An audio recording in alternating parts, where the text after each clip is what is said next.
I see trees of blue, trees of green. All I see is trees. I'm lost in the woods, and I think to myself, how the hell do I get out of these woods? I see trees of blue, trees of green. All I see is trees. I'm lost in the woods, and I think How the hell to do I myself, get out of these woods? What a classic song. It was That's definitely the done. version. That's definitely the version that everyone is familiar with. Definitely. Yeah. I mean, that when people think of that song, it's that. It's definitely that. Mm-hmm. Oh yeah. Oh, That's yes. the part that's the earworm, Yes. So, hello and welcome to Condor and Crow's Petrifying Picture Show. Cow. I am Crow, and the guy in the Condor suit is Condor. Condor.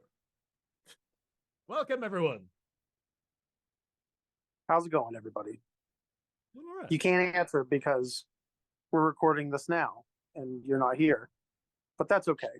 But they could be responding to it as you say that in the future. That's true.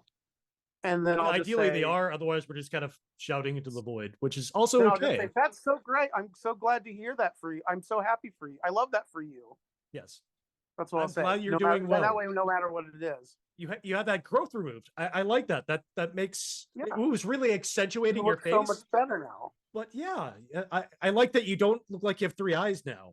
It was kind of disconcerting to talk to you. They popped that sucker off and drained it, and you look like $1 million. Well done, the next part of your life starts now. Or if they said that something unfortunate happened, we could be like, I'm so sorry to hear that. It couldn't have happened to a more undeserving person. Also, I didn't like them anyway, and you're so much better off now. Yeah, you don't need them. No. Having that conjoined twin removed from your back, such a good decision. Screw them. Well done. Well done, you. Take a dirt nap, conjoined twin. Yeah. And speaking of science going horribly wrong, this episode's brain damage is The Little Shop of Horrors. But no, not the musical. And no, thinking of. Not the other musical that was based on the musical. No, we're not showing that one either. Because, no Rick again, Moranis, unfortunately, but we have no budget. So we're showing the Roger Corman 1960 classic. Yes, but it's got a big name. It does indeed. It's got little Jackie Nicholson, little Jack Nicholson himself.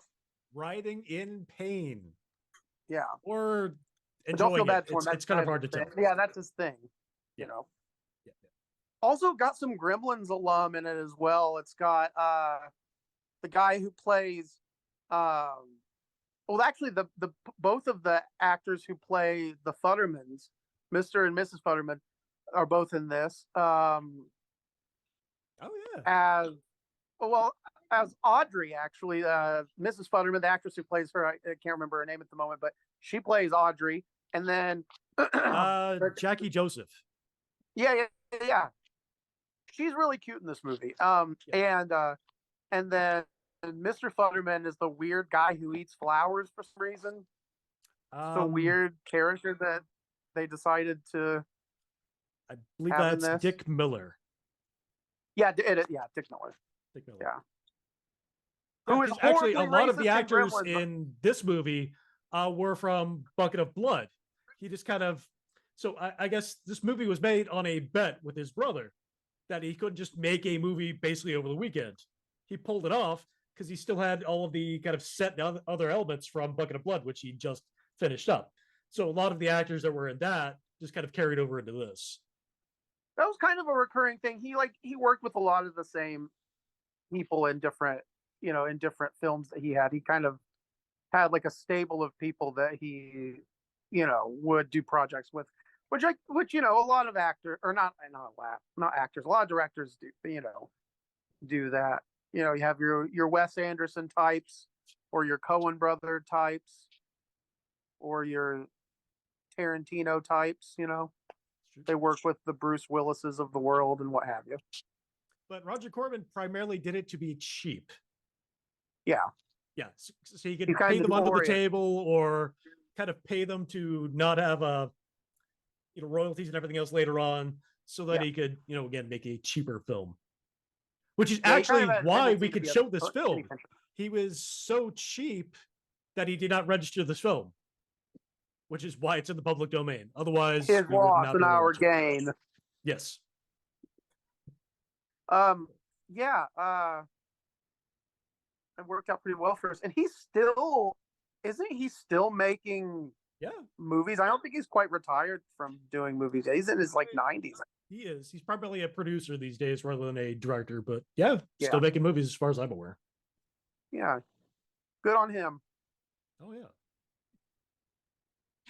And he was I forget what his involvement was. I know he didn't direct it, but he had didn't he have some sort of input on Humanoids of the Deep? Yes. Yeah. Which is a crazy movie. And when you were telling me that several things that he was involved in were in the public domain, for a second I was like, oh man, I wonder if that is, but he wasn't the director of that. No, that one, no. It was anything he did kind of at the very beginning of his career, again, when he was trying to be really cheap. Yeah. Well, we couldn't really show that one anyway. That one's got a lot of it does have some risque elements that would not for sensitive eyes. Right. Yeah. But good movie. Although I guess we have shown a few things that were kind of more we've shown a couple things that were we have shown a few. Yeah. A little sexy, but but not quite. But I don't think any of them, they might have been as sexy as that movie, but not as gory as that movie. That movie's got people getting torn limb from fish people, so you can't always show that stuff. No, one cannot always show fish people mutilation, sadly. Yeah. But enough about fish people. This is about plants. It is about plants. And how they can, be tricky, and if you're stupid, they can, pull one over on you. It's not just stupid. It is about a young man in love who also doesn't want to lose his job, who, finds a plant somewhere. They're not really certain where it comes from. And then, he tries to impress the man he wants to be his father-in-law and a girl with a, man-eating plant. As one does. It's the classic story of love. Yeah. Tales old as time, Who cannot speak for that? I'm just saying. Right. We've all been there. Oh, yeah. So, and just so you know, just so people know, the lead of this movie is not Jack Nicholson, by the way. Jack Nicholson is in this picture, but he has a very minor role as a peculiar masochist who enjoys going to the dentist. Yes. But he did actually audition for the lead role, but Roger did not think he could pull it off. Yeah. Kind of funny. It's kind of, I don't think that, I mean, even a young Jack Nicholson, he's not really like a poor schlub type character, you know what I mean? He's got a lot of charisma, I think, Jack Nicholson. In fact, he said, I went into the shoot knowing that I had to be very quirky because Roger originally hadn't wanted me. In other words, I couldn't play it straight. So I just did a lot of weird shit that I thought would make it funny. That is a quote. Something, I'm gonna take it to a dark point real quick.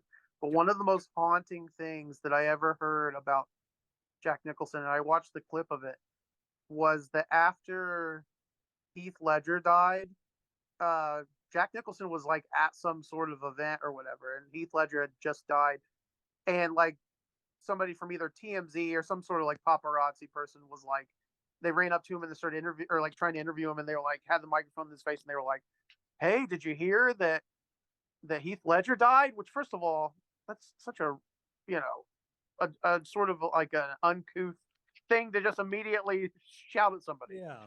But hey, he said you that also play Joker. How do you feel about it? exactly. And I guess, and Jack Nicholson, he was just like, he did, and they were like, yeah, and he just stood there for a second, and then he looked at the camera and he said, I warned him, and then he left. That's Very it? ominous.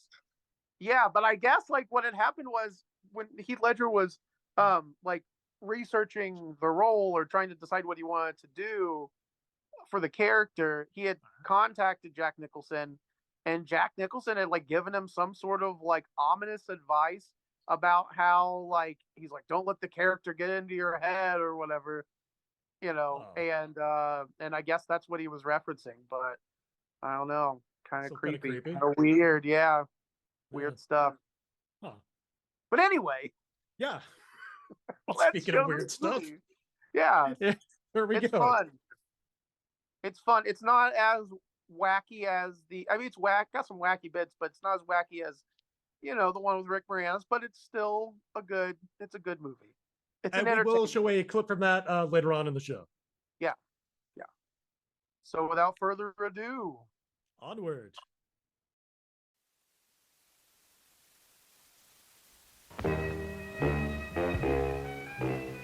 My name is Sergeant Joe Fink, working the 24-hour shift out of homicide.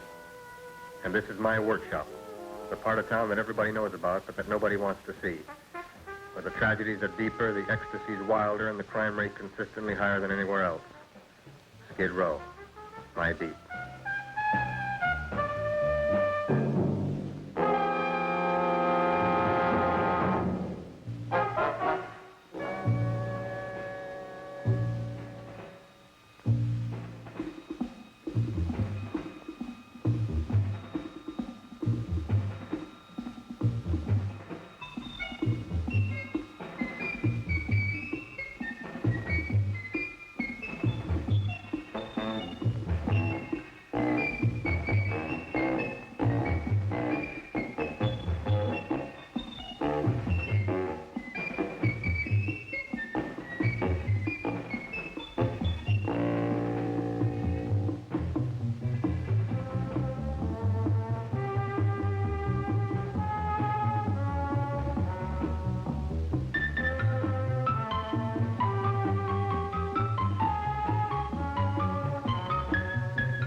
The most terrifying period in the history of my beat began in a little run-down floor shop called Mushnick's.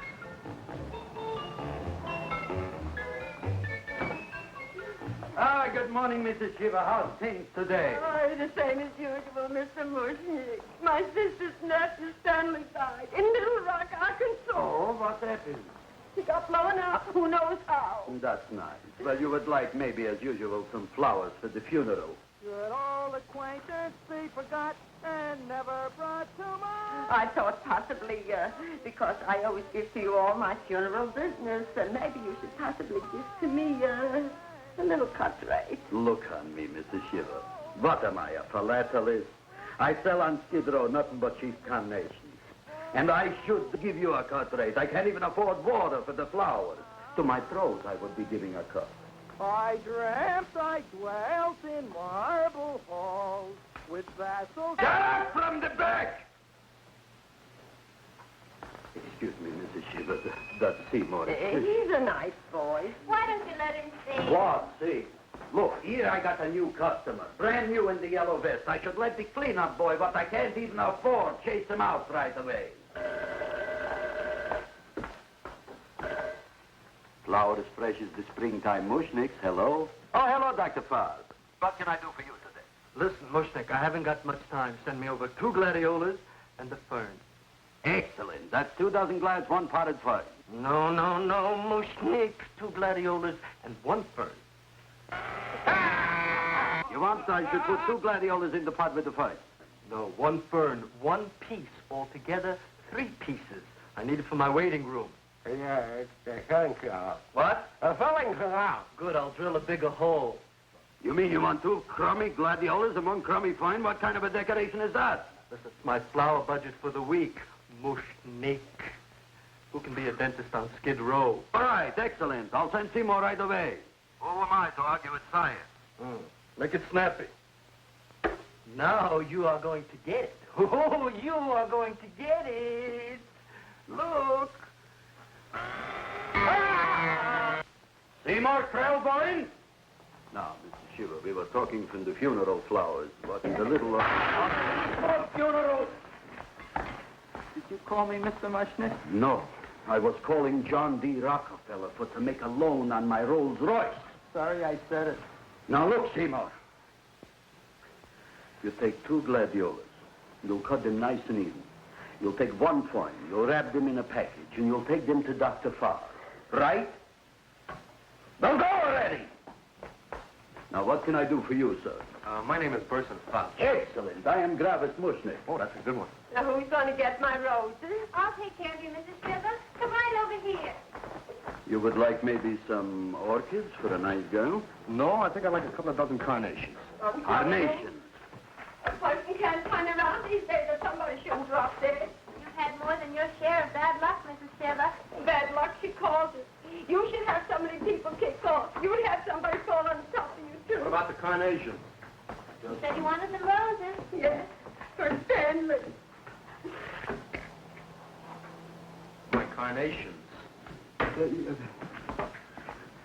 You should see what that Seymour is. Oh, here are your carnations. Wait, I'll wrap them for Oh, you. that's all right. I'll leave them here.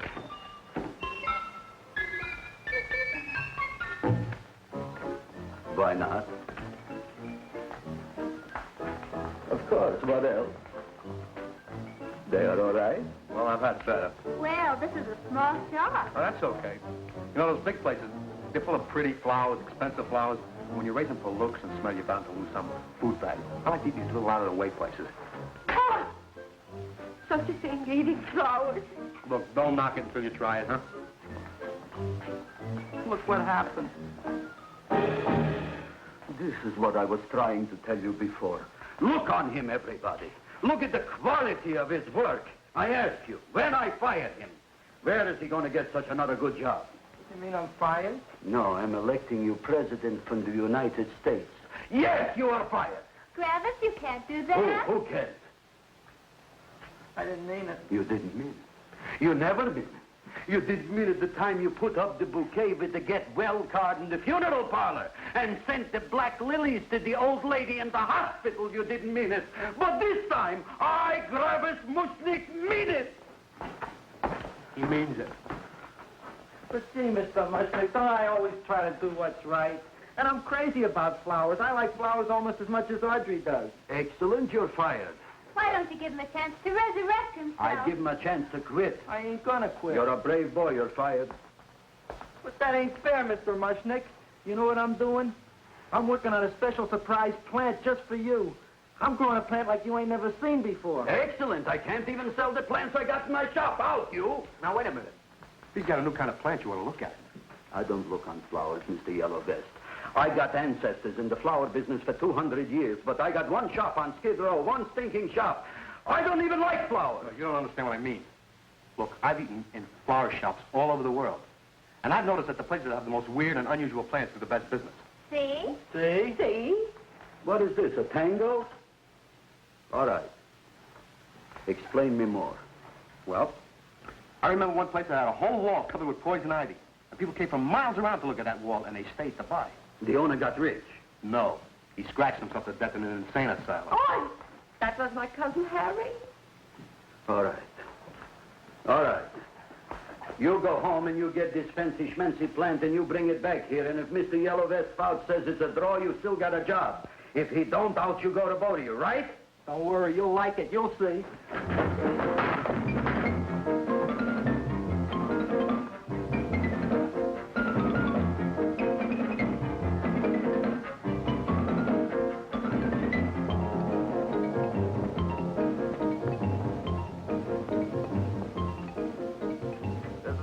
KSIK.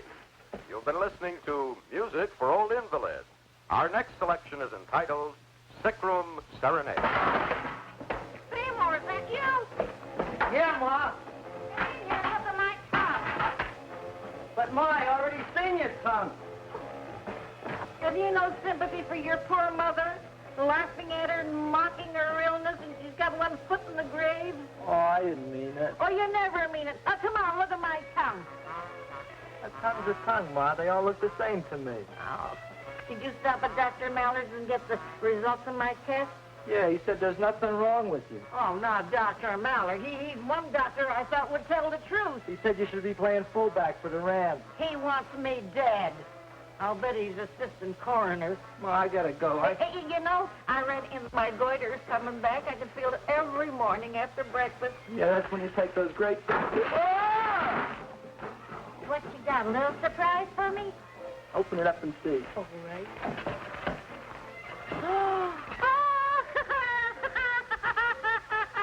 Dr. Slurp saddled famous tonic. Wait here. To be taken internally or externally for pain and neuritis, neuralgia, headache. If hit by a truck, call your physician. Alcoholic contact, 98%. Oh, Seymour, you never know what this is going to do for me.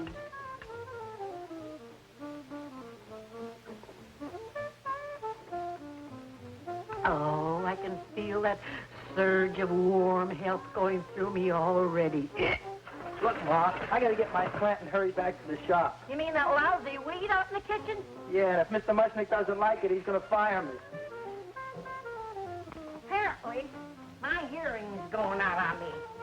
I get the distinct impression that your job security depends on what Mushnick thinks of that thing. See, it looks worse than it did this morning when I went to work. I wish I knew what to do with it. Well, if you ask me, I'd pitch it out in the trash. I don't like my house cluttered up with rotten vegetables. Look, Ma, I gotta hurry. Can I bring you anything? Oh, yeah. Bring me the evening news. They're running a self-diagnosis contest. The winner gets to go to Mayo Clinic. Bye, Ma. Bye, son. I'll see you the rosy edge of dawn. Drink to me, old freeway after night, and I will...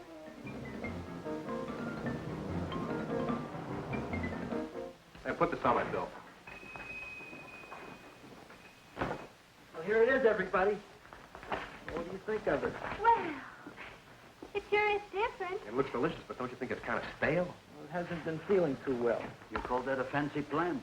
It looks like it never spent an LT day in its entire life. I don't care. I like it anyway. You like even skunk cabbage. Yeah. What kind of a plant is this, Seymour? Well, I'm not sure. I got the seeds from a Japanese gardener over on Central Avenue. He found them in with an order he got from a plantation next to a cranberry farm. Fine. You don't even know what is this plant you're growing. Well, I gave it a name. What name? What? You gave it a dirty name? You can't even mention it? Well, I named it Audrey Jr. You named it after me. Oh, really? Well, that's the most exciting thing anyone's ever done to me. You poor kid.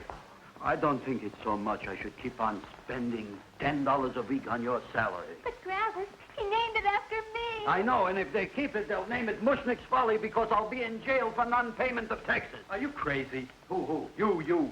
That's probably the only plant of its kind in the world. Don't you realize if Seymour can nurse that thing back to health, you'll have people coming here from all over? You think so, you found? I know so, you Mushnick. Now, that's all I'm saying on the subject. Besides, I've got to get home. My wife's making gardenias for dinner. Good night, you Klaus. Good night. And I'll see you tomorrow. Crazy about kosher flowers. He's a nice man. Maybe he knows what he's talking about. Maybe he's not so stupid. I'll tell you what I'll do. I'll keep you and this dumbbell junior for a week. If you can nurse it back to health, you both can stay. If you can't, you're both fired. Oh, gee, thank you, Mr. Mushnick.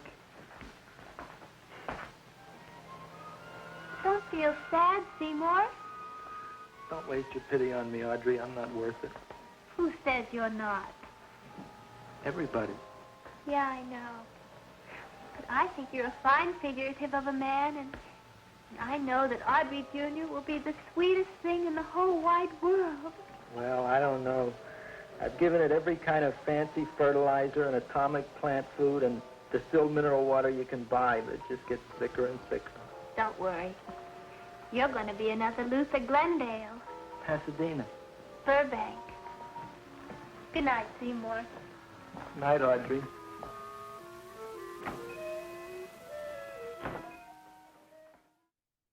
Eating flowers. Atomic plant food. I missed that line the first couple of times I've seen this. That might explain a bit. Yeah. So I mean, it starts off in a very similar way to the 80s version. You know, just this miserable little flower shop in a terrible area. Yep. You know, and it's not really clear on the time period exactly. Which is kind of what they sort of did that in the 80s version, although it's sort of implied that it's like maybe the 60s, I think. Maybe, but yeah, the time period isn't terribly important. Yeah, it doesn't really have anything to do with it. But there's clearly some kind of vaudeville influences on the way they do things. You know, the stepping in the buckets and falling over, the trip sequences, you know, the backing into things. Yeah, the old pratfall kind of physical comedy. Yeah. So there's that sort of thing, but specifically a time period, not really. No. Yeah.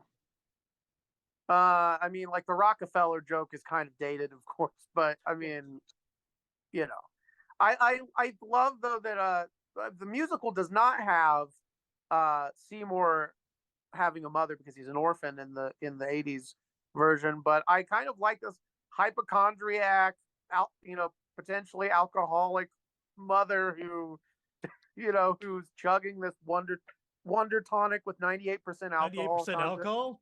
Oh yeah, that's like moonshine quality stuff there. That'll make you that'll perk you right up. She's like, I can feel the warm health flowing through my body. I feel like that too when I'm drinking. I can relate. That's literally pretty much like Everclear moonshine. That's yeah, you're gonna feel great briefly. Yeah, so I mean, that's a character that's not in the musical, but I think is pretty great for this movie. She like kind of, you know, takes things in a different direction than, you know, or sort of forces things to be in a different direction than they are in the musical. And it's also the dentist. The situation with the dentist is kind of different as well. He's an actual customer of Mr. Mushnick. Right. They have more of a connection rather than in the musical, the dentist is dating Audrey, and I think that's the connection. Yeah. Mm-hmm. He's played by Steve Martin, which this guy and this one is no Steve Martin, but you know, still a sadist though. Yes. But but I mean, you know, I think that the actors I think another thing that, like, in reference to the musical, the actress that plays Audrey in that one, I think Ellen Green or something like that. I think it's Ellen Green, and then Rick Moranis. They do, whether it was intentional or not, I'm not sure, but they actually sound very similar to the actors in this. Like, I mean, maybe Ellen Green's definitely has more of a distinct voice. She has like a very high pitched voice, but I think that they do a good job of, you know, sort of emulating these original characters. You know, especially like Seymour just being extremely clumsy and also it's supposed to be stereotypically like Jewish humor, and I don't mean like offensively Jewish humor. I mean, this is the style of humor that was employed, is literally what they called it. They were trying to do that. The sick mother and the child trying to appease his sick mother, and he's sort of spineless and wimpy, but also lovable. That was kind of that was the shtick. Yeah. And sort of and Mushnick is also like very put upon. He's always like, oh, you know, cut my throat to do this. Yeah, exactly. He's very dramatic. Yeah. So so it's very stereotypically, you know, that type of humor. Yeah. But I think that it sort of has a charm. You know, it has its own unique charm. I think you can be a fan of this Little Shop of Horrors and the musical, and you know, they're just kind of their own separate entities in a way. Oh, very much so. Yeah. Well, it's the same sort of humor that was employed by Mel Brooks in most of his movies. Yeah, very same similar. Sort of thing. Yeah, very similar for sure. But written by Charles B. Griffith, known for Not of This Earth, directed by Roger Corman. It was actually believed to be inspired by a H.G. Wells story The Flowering of the Strange Orchid. Hmm. So classic sci-fi I didn't know influence. that. I've never read that one. Yeah. I thought you were going to say it was somehow related to Triffids, which. No, but that's a totally different thing. That's more of like they're menacing, but in a different way. Yes. Not quite as actually supposedly based on something by H.G. Wells, and for War of the Worlds, Invisible Man, and Time Machine. Yeah. So it's got some classic influences in the sort of trash makeup of this movie. Yeah, this was kind of. I don't remember. We'll have to see because it's been a while since I've actually seen this version. But the plants. I don't want to give any spoilers away, but its origins are kind of in a way that it's sort of almost sci-fi. Well, no, they already talked about the origins. It was just this thing he apparently just kind of found the seeds for. It was growing next to a cranberry farm or whatever that means. Yeah, but I was thinking that in this one though it was actually from space. Maybe that was something they added to the 80s version. Yeah. Geez, way to do my research. Yeah. The origin is slightly different in that one. But like I said, I did like the atomic fertilizer that he's been using on this plant. Oh, yeah. Yeah, which did have the kind of 50s, 60s connotation. This is the same time you had, Godzilla and the giant ant movies and all of that. So, yeah, they blame it on radioactivity, just like everything else in this time period. Yeah. Interesting. Which, yeah, of course, that was definitely the go-to during the time period. Everything was atomized or whatever. It was, radioactive and grows to like ridiculous proportions. Which we will see. Yes, which will be revealed. But somehow you're not aware of this movie already. Yeah. Yes. But yeah, in the other though, it's an alien. I remember that in the 80s version. They have more of a concrete explanation for where it came from. Yeah. Yeah. Yeah. Anyway, let's get back to it. Back to the movie.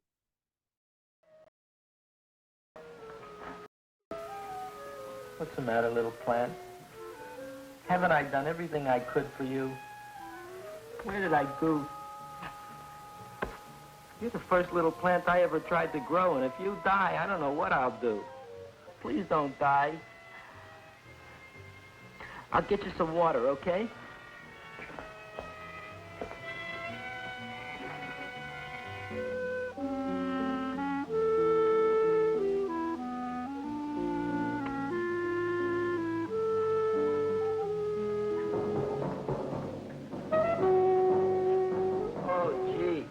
You opened up just like you do every night at sunset.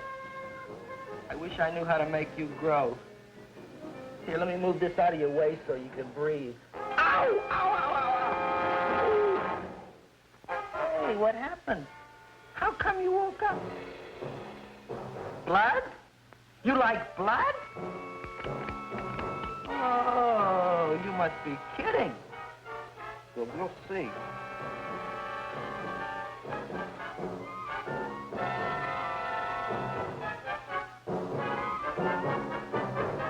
What I'm doing for you. Ow!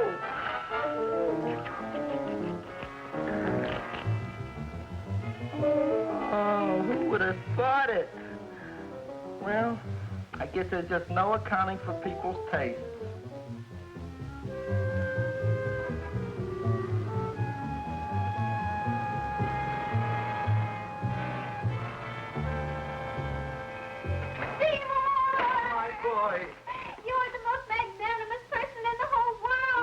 Audrey, isn't he beautiful? Isn't he delicious? Isn't he got the $2 raise? What happened to your fingers? Bee stings. So how come I'm all of a sudden so wonderful? 5 bees, one for each finger? 10 bees. Did you say I was getting a $2 raise? Correct, my very excellent Seymour. 10 bees. What did I do now? Don't you know what you did? Oh, boy, look at that. It grew. It's almost a foot long. Isn't it empirical? It grows like a cold sore from the lip. Oh, hello, young pretty ladies. What can Gravis Mushnik do for you? Well, we saw your son outside. About the Audrey Jr. So we thought we'd come in and take a look. Well, give a look. That makes 4 people today who've come in just to look at it. Oh, Dick, Shirley. Is that just too much? Oh, what kind of plant is it? It's an Audrey Jr. Where was it you got in trouble with 10 bees? Well, is that all? I mean, doesn't it have a scientific name? Yes, of course, but who could denounce it? You would like maybe to buy something.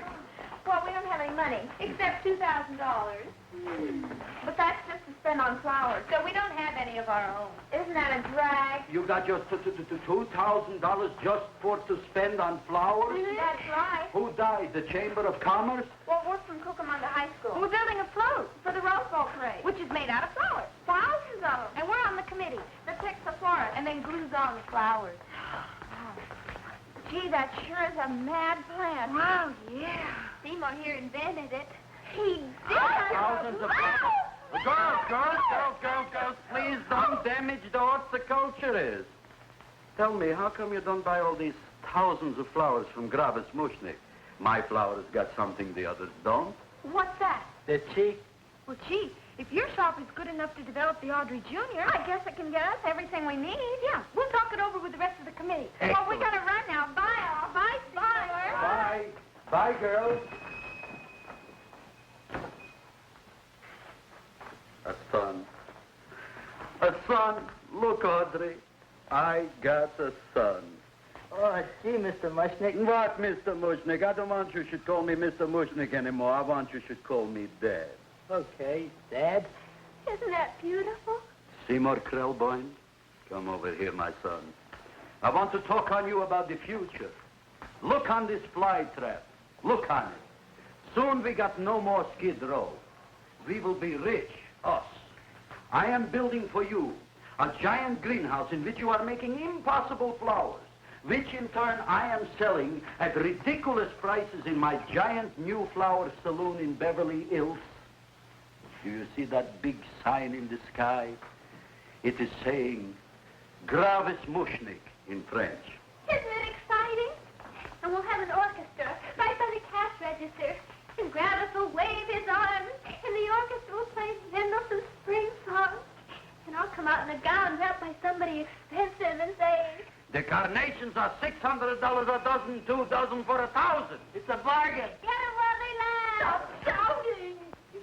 My Uncle Marsh's brother Yankel just passed away, Petrifying, New Jersey. Tell me, how much are the carnations today? The carnations are $600 a dozen. And why are they letting him run around loose? Please excuse my son, Mrs. Shiver. Just point to anything in the store and it is yours. That's right. The cash register, maybe, huh? Wait a minute. Here are several dozen carnations on the house courtesy of Gravis Mushnik, the Bloom Tycoon. That's my dad. Thanks. Thanks very much. Only tell me, why are you so happy? Not only did my Uncle Marsh's brother Yankel die, Petrifying, New Jersey. We should also get some flowers that put that plant there. Good morning, Mr. Mushnik. Good morning. Good morning, Mrs. Shiver. Look what happened to my plant, Dad. Who are you calling Dad? Who? Oh, no. And it was so beautiful just a few seconds ago. Excellent. Just a few seconds ago, I gave away dozens of carnations free to Mrs. Shiver. I didn't mean it. You have perhaps an explanation. No, but if you give me a minute, I'll think of one. I can see it all now. We are in the poorhouse. That big sign in the sky, it is reading, Seymour Krellboyne, rest in peace, in Arabic. Oh, you've got to give him another chance.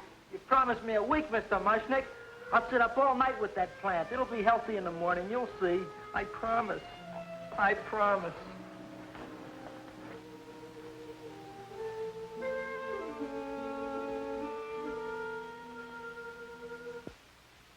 Feed me. Feed me. Feed me. Who said that? You said that. You said that. Feed me. You said that. You can talk. I got a talking plant. Say it again. Feed me. Oh, boy. I never been to college and I ain't been around much. But I'd have been willing to bet there ain't no such thing as a talking plant. But I'll take your word for it. Gee, Junior, I'd like to feed you. But I used up all my fingers. Feed me. Look at me, I'm all cut to pieces. But maybe I can find another drop here someplace.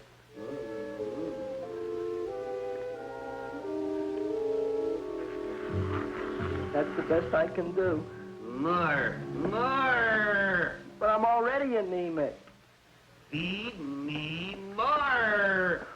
Gee, Junior, I'd be happy to give you anything I got. But I gotta keep a little blood for myself or I'll be in worse shape than Ma. I'm sorry, Junior. Well, I'll go for a walk. Maybe I'll think of something.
Cowhound. Don't bother me. I got problems of my own. Feed me. I'm sorry, pal. I'm fresh out of blood. Talk to somebody else. I'm hungry. I don't care what you are. Can't you see I'm knocked out? I just killed a man. I'm a murderer. You think it's fun to be a murderer? You think it's fun to haul around a sack full of food? Oh, no, Junior. What kind of guy do you think I am? I'm starved. Well, maybe just a snack.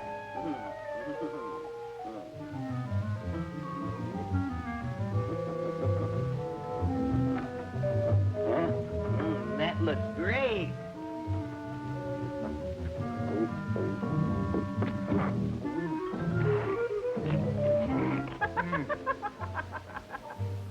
Now, that is what I call a salad. What do you call that salad? Grizzly stuff. Also, that's the smallest bag of adult human remains I've ever seen in my life. Yeah. The voice of Audrey Jr. is the screenwriter, Charles Griffith. Very annoying voice, I gotta say. But the reason I chose to call a break right here is because the clip I have from the musical directly relates to this. Oh, awesome. Yes. I'm excited. Yeah, so And I'm it's going in to Japanese. cut over Is to the the whole other thing movie. in Japanese? Is the whole thing in Japanese, or is it just the subtitles? It just says Japanese subtitles overlaying it. Okay. Yeah. I mean, finding it completely in Japanese would have been awesome as well. But Yeah.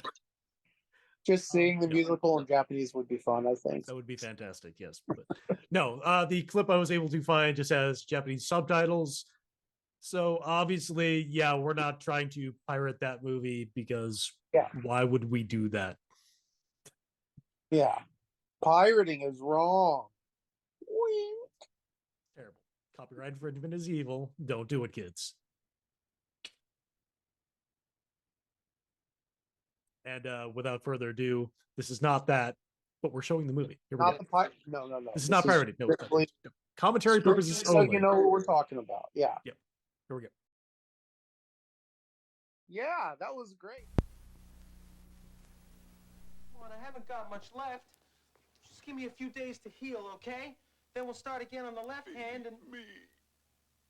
I beg your pardon? Feed me. Tui, you talked. You opened your trap, you thing, and you said... Feed me, Carbon! Feed me now! I can't. I'm starving! Look, maybe I can squeeze a little more out of this one. More! There isn't any more. What do you want me to do, slit my wrists? Oh, boy. Look, I got an idea.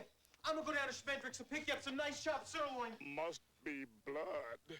Tui, that's disgusting. Must be fresh. I don't want to hear this. Feed me. Does it have to be human? Feed me. Does it have to be mine? Feed me. Where am I supposed to get it? Feed me, Seymour. Feed me all night long. That's right, boy. You can do it.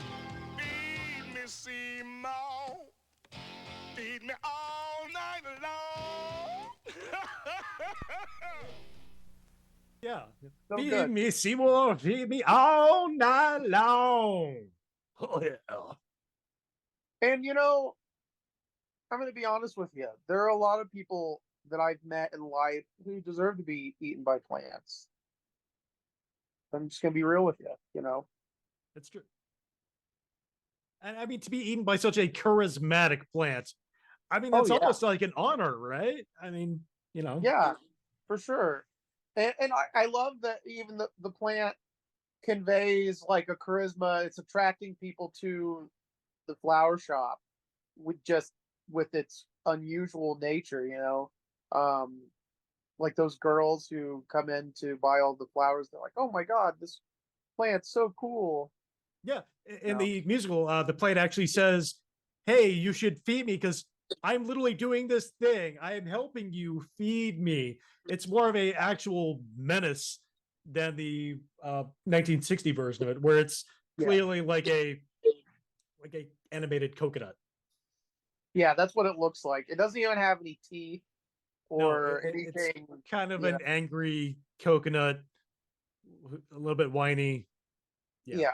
It's got some sort of like fuzzy stuff inside of its mouth or inside of its trap instead of like sharp protuberances. It doesn't have teeth I mean, it sort of has a tongue, but definitely lacking the, you know, gravitas of the version that came later. Yeah. I love though that this like the wacky murder that Seymour does in this movie. He accidentally hits the homeless guy with a rock and then he gets hit by a train. Yeah. He tries to help him, but he's like slipping all over the damn place. Yeah. You know. Whoa, sorry. And then what do? You feed it to your plant after the plant demands it. I mean, that's what you do, obviously. I'd like to think that the bag of human remains that he had was so small because he was just like, I'm just gonna throw in, you know, the best parts, I guess. You know. Well, I mean, you have to consider how much of it would be left on the train, which would be that's considerable. true. And also, that's just a very gruesome thing to think about. Like, even like the musical with as like fun as it is, it's one of my favorite movies. But like Seymour dismembers people. He dismembers people, and that's so like gnarly. That's such a gnarly thing to think about having to do. You know what I mean? Like, and he's doing it at the behest of a plant. And initially, he's the only one who can hear that plant.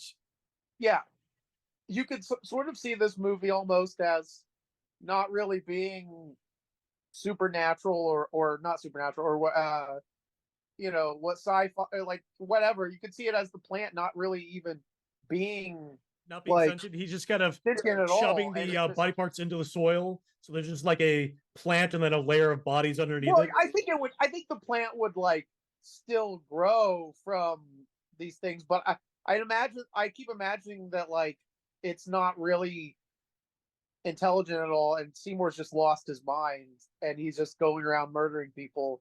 Yeah, he's literally just fertilizing it with body parts. Yeah. Yeah, he's just killing people and using them as fertilizer. Yeah. That'd be an interesting, like, reimagining. Oh, it would be like the Garfield comics where you get rid of Garfield's word bubbles and it's just John talking to things. So John talking to himself. So you just edit out the plant talking, so he's just talking to the plant and shoving body parts in there. Yeah. I'd watch that movie.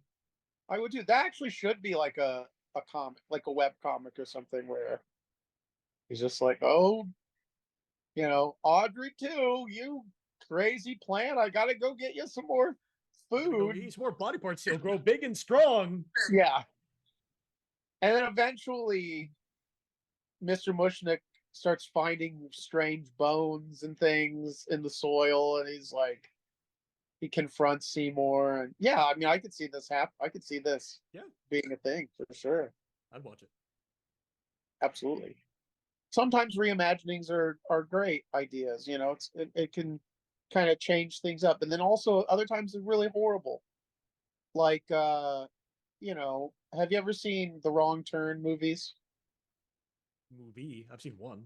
Are there more? You've only seen one. Well, you know, with the like, there are like 3 of them, I think, and then they did like a reboot last year, which, you know, I love like hellbilly movies. I love like mutant degenerates, you know, eating people, the eyes kind of thing. Yeah. Yeah. They decided to, in the remake of Wrong Turn, completely did away with that altogether. There are no inbred mutants. There's just like a community of people who want to live off the grid. So they have booby traps and stuff like in Wrong Turn, but they are all just regular people. They just also have to be cannibals. No, I know they're actually not even cannibals in the remake. They're just like, well, we want to be left alone, which, you know, is understandable. But then they also still do like, okay, so instead of putting up like, they kill people when they find out about them generally. Yeah, but okay, so instead of having like a gated community with like a gatehouse and a guard, they kill people. Yes. That seems inefficient.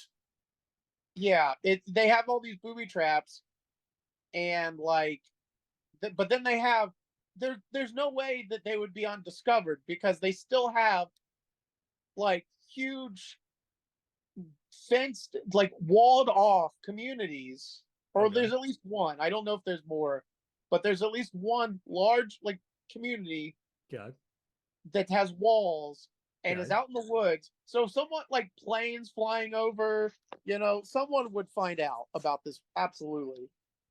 But instead they like make it into, they're just like, we don't trust outsiders. And, you know, we've been out here for forever. We somehow lived out here without anyone ever finding out. It's kind of the Village type situation, except for nobody's, you know, LARPing, you know, or living at a Ren fair like they are practically in that. Right. But not doing the Little Red Riding Hood kind of thing. But it has all the same logistical problems with, you know, well, how is no one going? There's no park rangers that are gonna, you know, it's implied that like people in the adjacent town know about that there's something going on there, but they don't really know to what degree. Because if they got too close, the booby traps.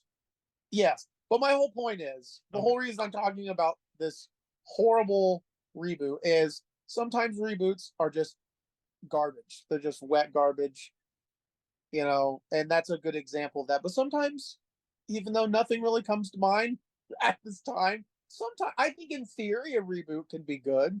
Well, I mean, they did that with this one. I mean, they did the original movie, then they did the musical, then they did the movie, then they did the cartoon series. Yes, actually, I'm dying to talk about that because I love the cartoon. Yeah. There was I can't think of one reboot that I actually did like, but it did terribly. But I think that's sort of unfair. Was the Ghostbusters? I actually liked the Ghostbusters reboot. I actually thought it was good, and a lot of people hated it because there's a lot of misogyny in this world, especially in the film industry and whatnot. But I would have been a lot happier with it if it hadn't been a reboot. If they just like made a franchise, if they just continued the story rather than trying to reimagine the entire thing, I would have been happier with it. But no, it was not a bad movie. Yeah, I think that would have been a good direction for it. Yeah. But yes. The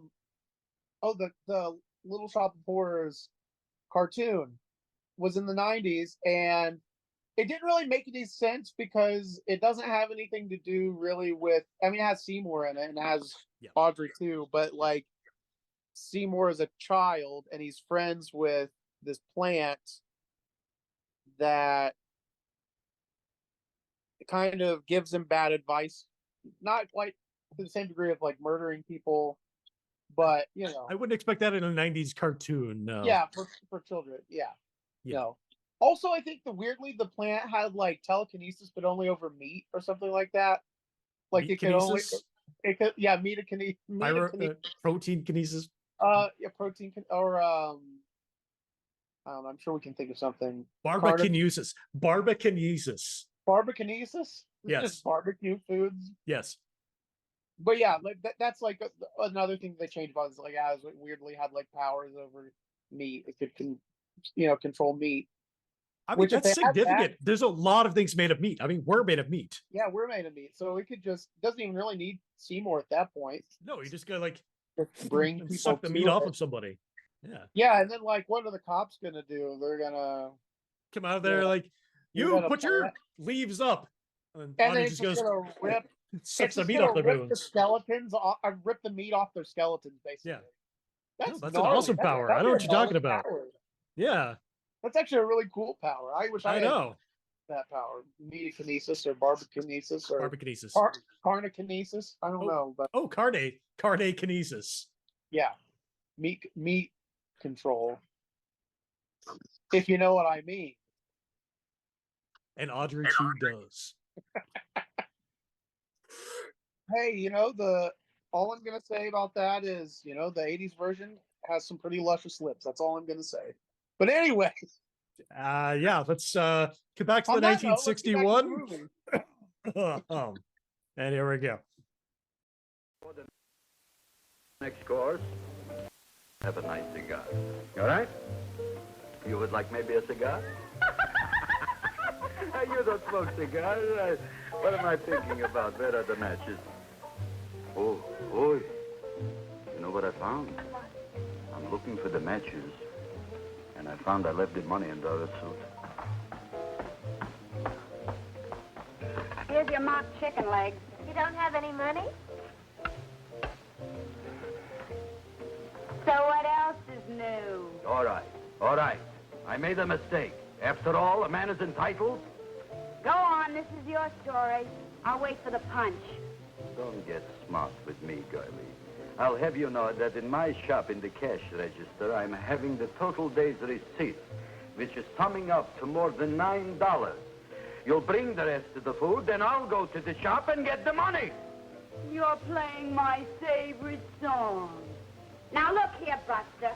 One of you is going to go down right now and get the loot, while the other one stays here until the first one gets back, if you get what I mean. Oh, fine. In this fancy schmancy restaurant, you are holding hostages, right? Right. Excellent. You eat up, Audrey. I'll be back in a flash with the cash. Bye, Gavin.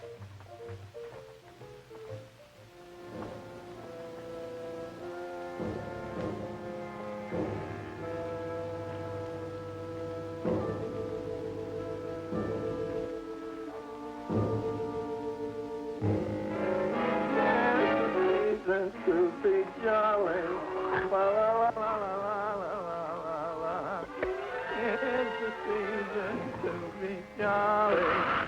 La la la la la. La la la la. Oh, to be jolly. La la la la. La la la. You flush now, right? Bring me whiskey, rum, wine, gin, bourbon. What? Scotch, rye, tequila, sake, Manischewitz. Did you bring the money? Don't bug me with the money. I got to get drunk now. What flipped him? I don't know. Here, take it. Bring me anything. Bring me everything. Creme de menthe, everything you got. Okay. Gavin, what happened? Don't ask.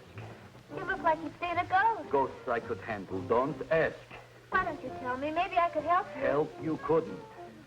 Try and eat something. It'll calm your aggravation. In my own shop. Audrey, you wouldn't believe it. I wish you'd break out and tell me. All right, I'll tell you tomorrow, right after I am telling the police. But Mushnick didn't come to the police. If he had, that might have been the finish of the unhappy story. It was not.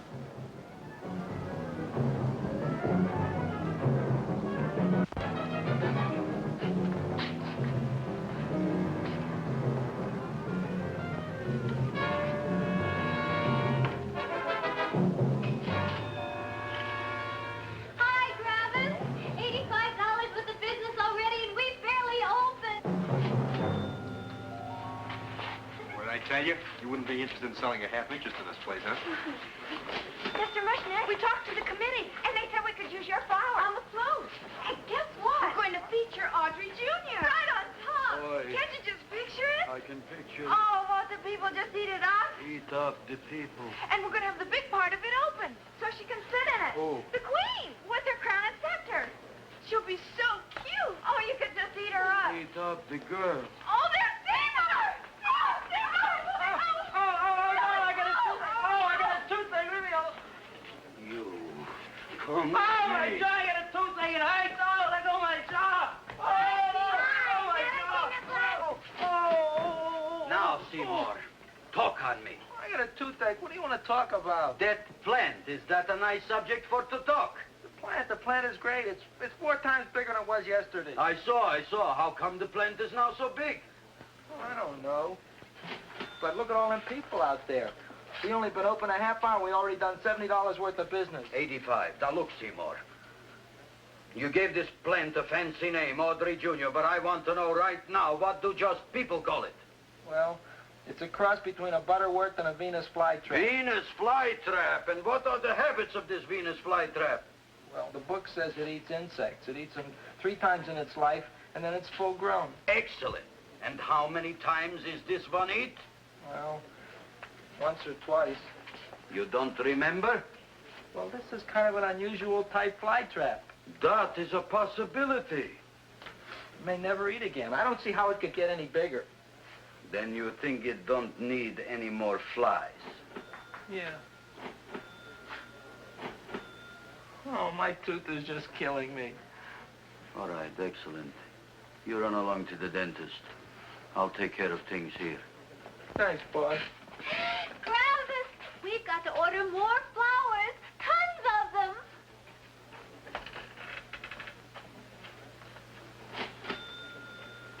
I'm making lots of money.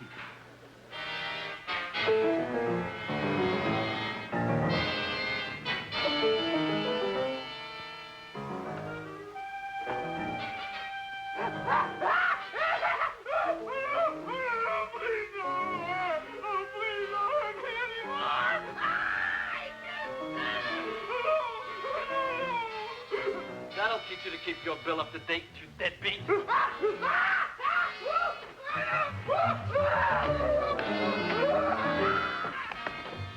ahead and run, you sniveling dog. Go ahead and run. I'm glad I hurt you. I'm glad. Seymour, got a bad tooth, huh? No, I thought this was the men's room. Seymour, come back here, you bad dog. You get in there. So, you are the young man who ruined my gladiolas, huh? Sit down. Come on.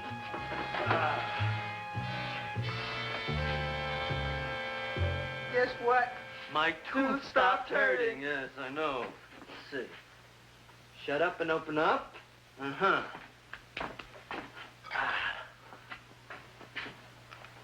Oh, Does that hurt? yeah! Good, you haven't felt anything yet. Uh-huh. It's just shoot over here. Seymour, who was the dentist here, you or me? I'll find that tooth. Mm-hmm. Uh-huh.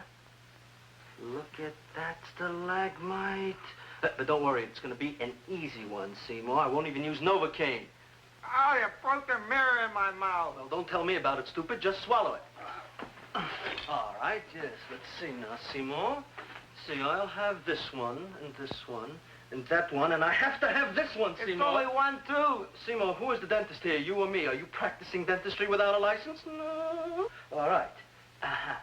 Let's see. Oh, shh.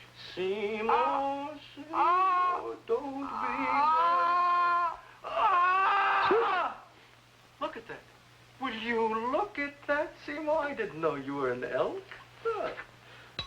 You know, I can't afford an assistant. So I get this ready instant mix.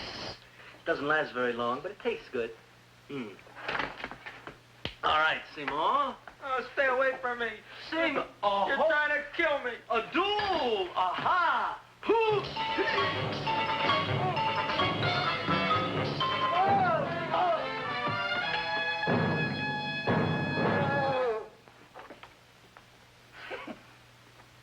Is this Dr. Farb's office? Just a minute. Oh, yes. I see it is. You can come in now.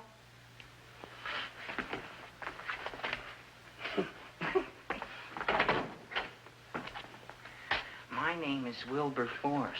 Wilberforce what? Just Wilberforce. My first name is Wilbur. My last name is Force. I don't have a middle name. Well, you have an appointment, maybe? No, but you were very highly recommended to me by one of your patients, Mrs. Eshiva. I do a lot of undertaking for her relatives. Well, as you can see, I have a customer now, and I'm all booked up for the rest of the day, so you'll have to come back tomorrow. Oh, I couldn't do that. I have 3 or 4 abscesses, a touch of pyorrhea, 9 or 10 cavities. I lost my pivot tooth, and I'm in terrible pain. Well, I can't help you today. Oh, that's all right. I'll just wait outside.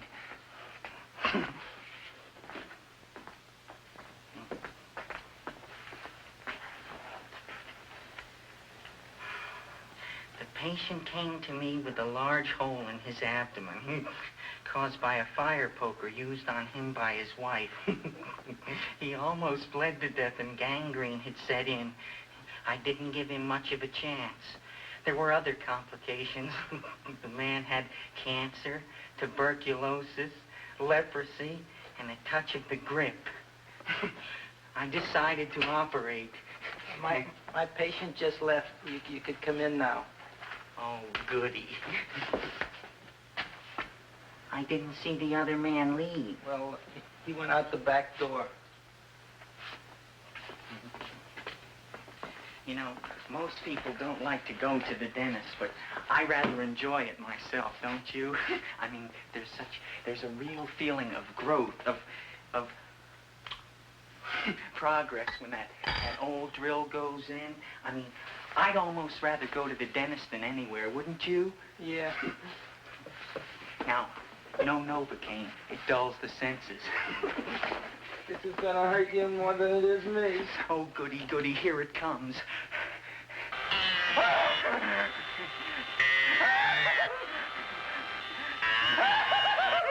Oh, my God, don't stop now! Well, I made a lot of holes, and now I gotta fill it up with this here silver stuff. Well, aren't you gonna pull any? Well, Oh, go on. well, your mouth.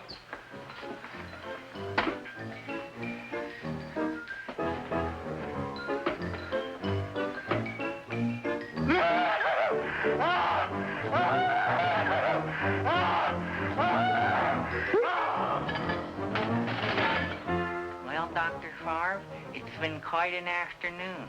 I can truly say I've never enjoyed myself so much. I'll recommend you to all my friends.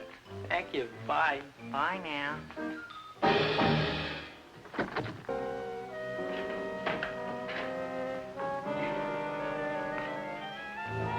Eat me. Oh, take it easy, Dracula. What do you think I'm carrying here, my dirty laundry?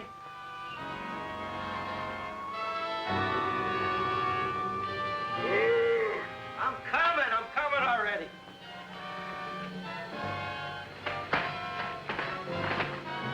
This should be enough for anybody.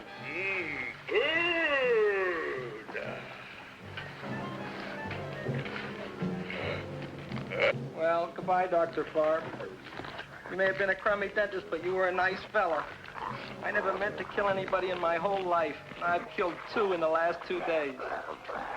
Well, but you asked for it coming after me with that knife and all. Fun voyage, Dr. Farr. You want anything else? See you in the morning.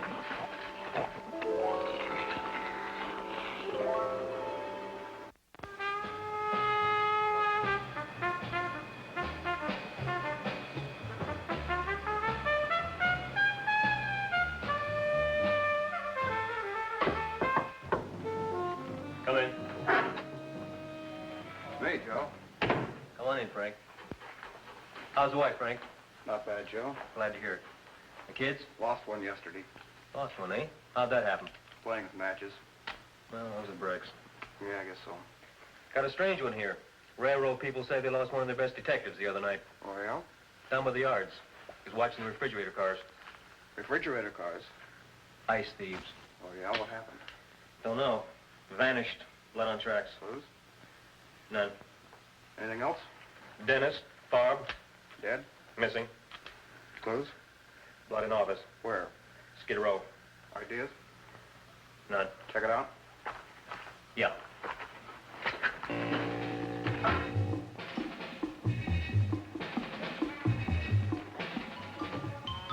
Now we were on the case.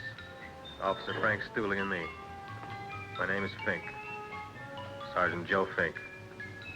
I'm a Fink.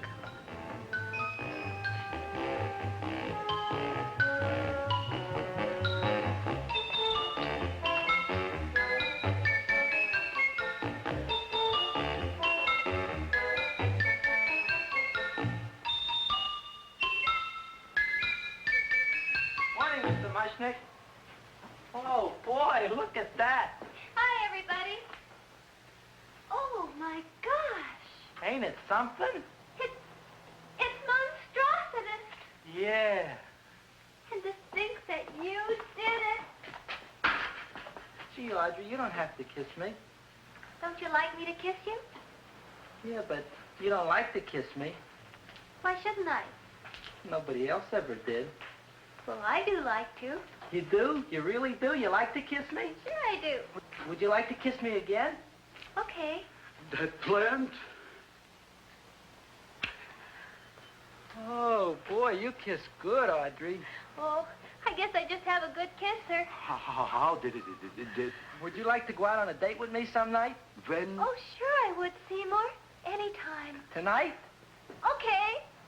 Oh, boy. About that plant. We got the list of flowers for the float, for the Rose Parade. I can't talk to you now, girls. Talk on Audrey. We got the list for the float. Okay, let's take a look at it. Okay. Hi, what's cooking? Look at my plant. My, what a large one. Yeah.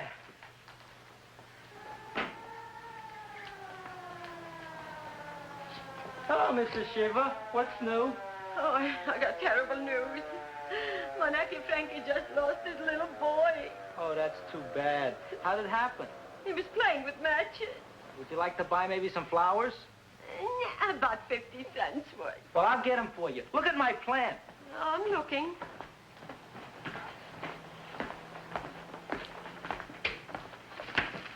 Your name Gravis Mushnick? Look, I'm a Mushnick Gravis. That's my name. Just want to ask you a few questions. Questions, ask me. Just want to ask you a few questions. I didn't do it. Do what? Whatever.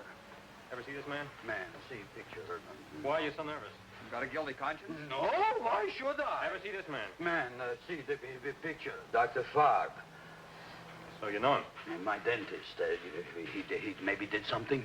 Disappeared. Blood in his office. The other man, too. Blood in the railroad tracks. And few spare parts. Dr. Farb is murdered. Is he? No, who knows? Not me. What do you think? He doesn't know anything. Okay, Mushnick. If you hear anything about these men, call our office. Sure, I'll be glad to cooperate with the police. Hello, Aunt Sitting. Oh, isn't it terrible what happened to your boy, Frankie? Those are the brakes.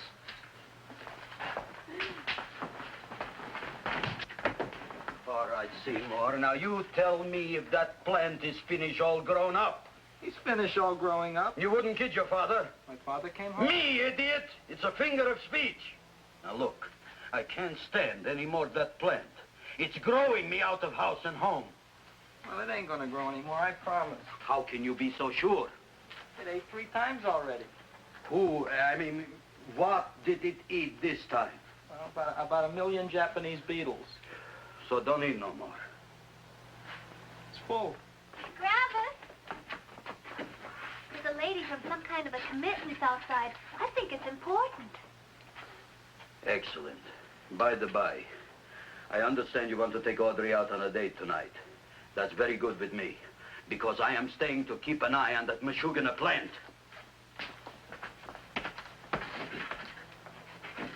Where are we going to go tonight, Seymour? Well, I just remembered I don't have any money. Well, that's okay. We could take a walk along the ocean or something. I got a great idea. We can eat dinner at my house. My mom's a great cook. Well, that's swell. Oh, boy, I'll call her later and tell her.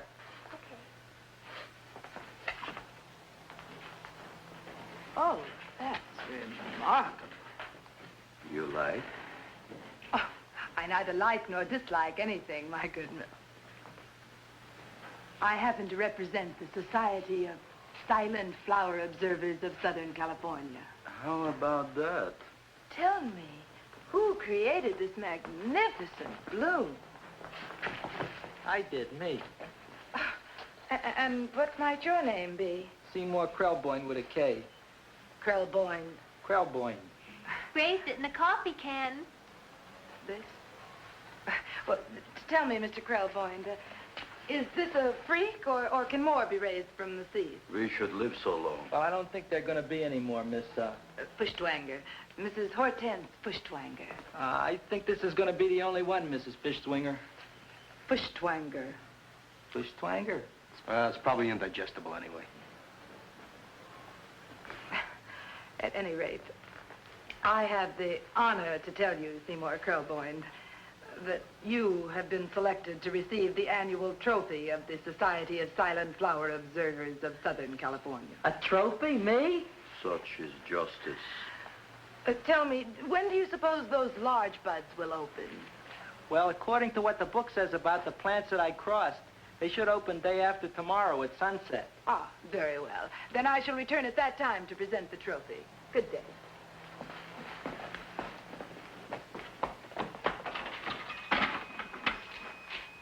Remarkable. Oh, boy, I'm going to get a trophy. Oh, Seymour, I'm so proud of you. Oh, a real trophy, Audrey Jr. We can put it on the float. In the Rose Parade. Oh, boy. Oh, don't look at me. I'm a terrible sight. I'm a complete sea hag. She always says that. Oh, well, it's true. I haven't been feeling very well lately. Audrey, this is my ma, Winifred Krelboyne. Ma, this is Audrey Fulcourt. She's my girl. Hi, Audrey. Are you hungry? I sure am. I could eat a hearse. Oh, well, sit right down, and I'll go get the first course. Sit here, Audrey. You want me to take your sweater? Yeah.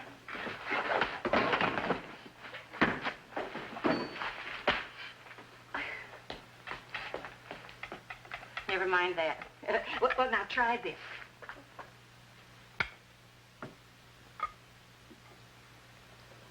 It tastes like cough syrup. Dr. Flynn's cough syrup. A toast? To Audrey Jr. No, to Audrey Sr.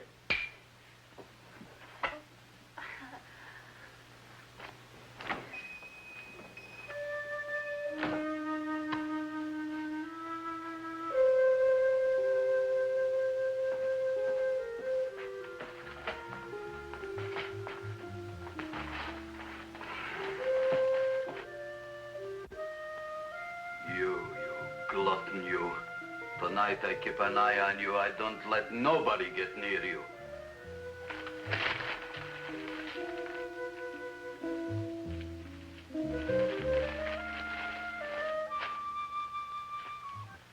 Comes the soup. Now, don't touch it till I get the flavoring. Gee, Audrey, you sure look good by candlelight. Oh, do I really, Seymour? Yeah. Here you are. Now, try it. Sure smells different. It's different. Some kind of oil, isn't it? Cod liver oil. It's wonderful for the colon. And that's sulfur powder on the top.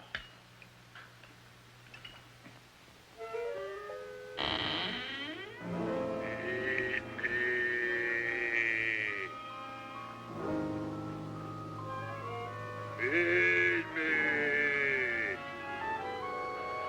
I'm hungry.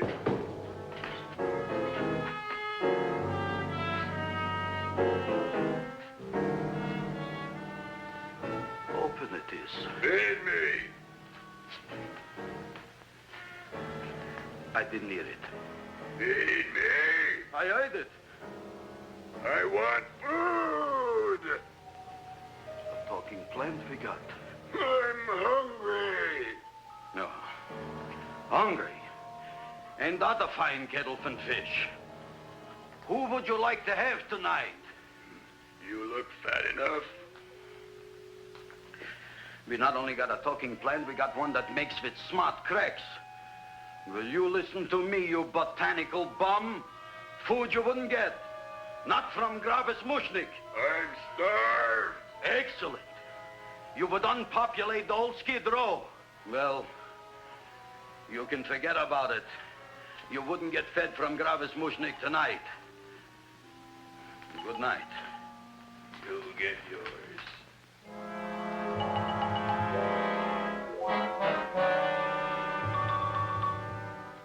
I kind of like this chow mein. If it tastes a little bitter, it's because it's made of Chinese herbs and it's flavored with acromycin and Epsom salts. There ain't enough to cook in the whole world like my ma.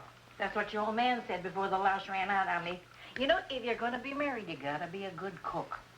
Well, maybe you could teach me. You think Nick getting married? Well, he hasn't asked me yet. Who hasn't? Seymour.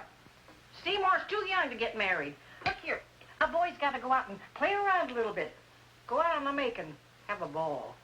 Seymour, I don't want to have a ball. I want to be with Audrey. No, look, Seymour. You promised you wouldn't get married until you bought me an iron lung. But you've been breathing for years, Ma. Well, it ain't easy. It ain't easy, son.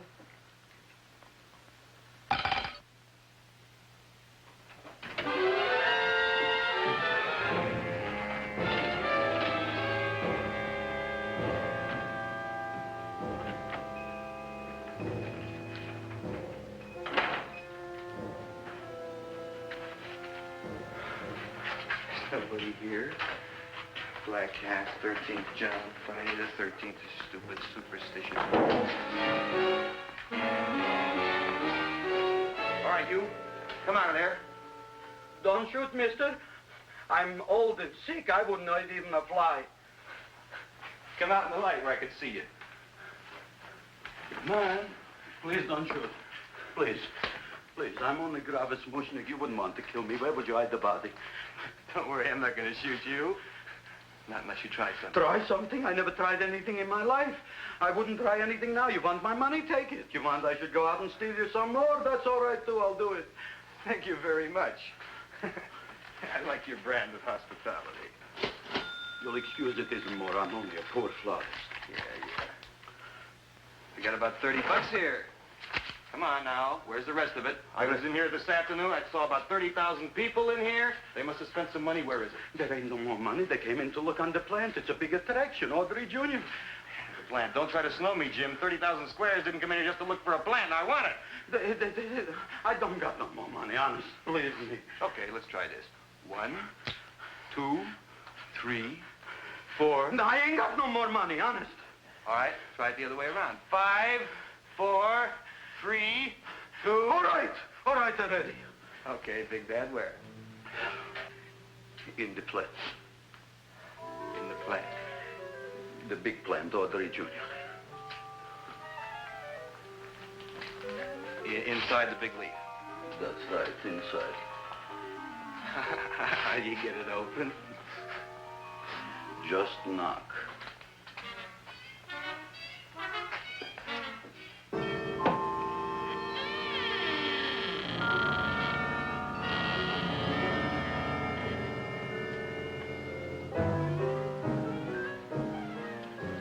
In there. In there. Inside, in the bottom. I don't see anything. Way inside. Right in the bottom.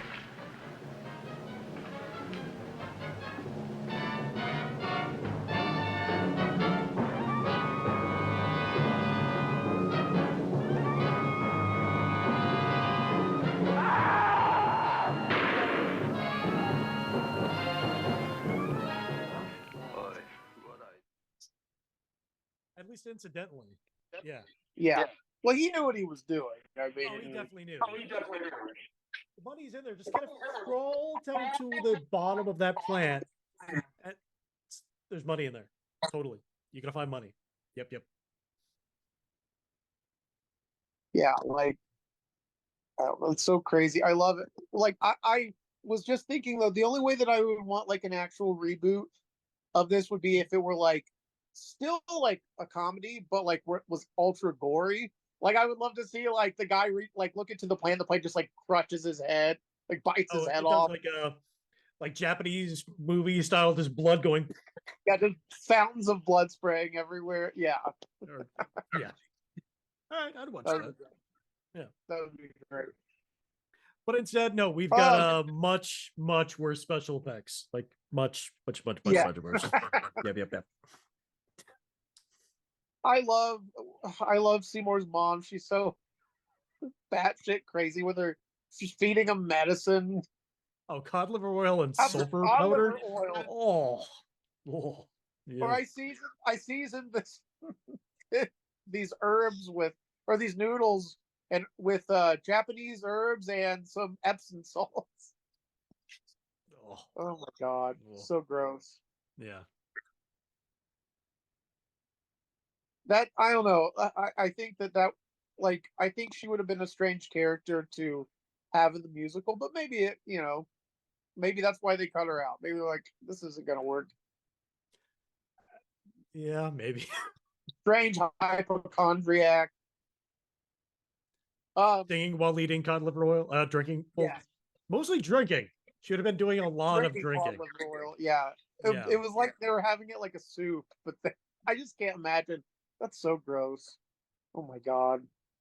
Well, you open with a 98 proof cough syrup, then you make your way to the soup, and then you get the noodles.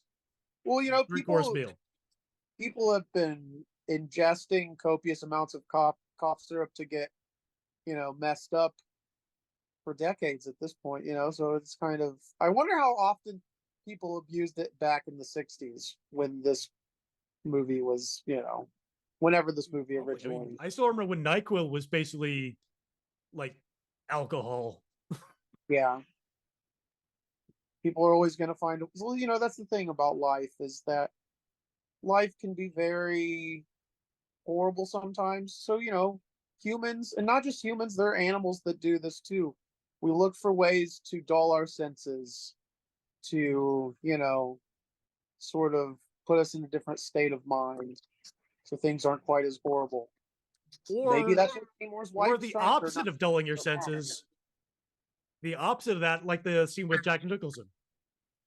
Yeah. He wanted to fully experience everything, so he chose not to dull his senses deliberately. His character was so creepy. He did such a great job. He's reading that Pain magazine. Leprosy and tuberculosis and cancer and oh my. He's like his wife. I was expecting to be like a centerfold in the middle, and it was like a massive tumor or something. Like he's sweating profusely as he's looking at the magazine. What a creep! I don't know if it's worse than Bill Murray. So the scene was actually supposed to be longer. Roger Corman actually cut it because the scene fell apart while they were shooting it. Oh, really? Yeah, and I don't mean it didn't go the way they intended. I mean, literally, the scene fell apart at the end of the shot. Yeah. Like the scene, like the literally the chair and everything fell over. Oh, and that's man. what they called cut. He cut too many corners. Yeah. That's funny. Yeah, I think that Jack Nicholson did a great job of just being just a weirdo, masochist. Bill Murray is creepy in the remake, playing that part, but I think that Jack Nicholson kind of, did a little bit more with it, if I'm being real.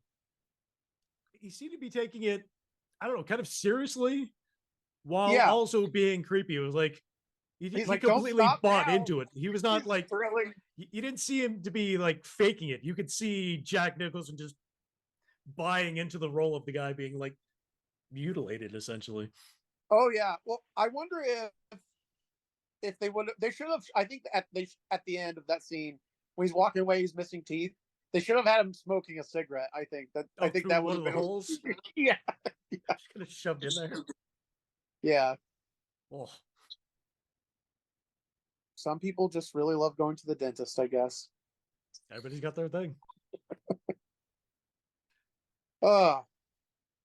Something that I like about this, and I'm not going to say anything about it because it's a spoiler, but the thing with the pods, I think, is really creepy and adds kind of like another level of weirdness to this movie. Yeah, definitely. Which we'll see soon, but yeah, I don't know.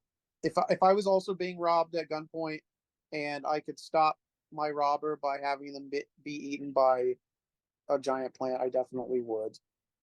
I got to be honest. I mean, if that's not the definition of karma, I don't know what the definition of karma is. Right. Exactly. Well, let's continue this botanical journey. We are almost at the exciting conclusion that will have the thing you're referring to. Yes. Yes. Stay tuned. It's really fun, I guess. I don't know what other way to put it. It's unnerving but interesting.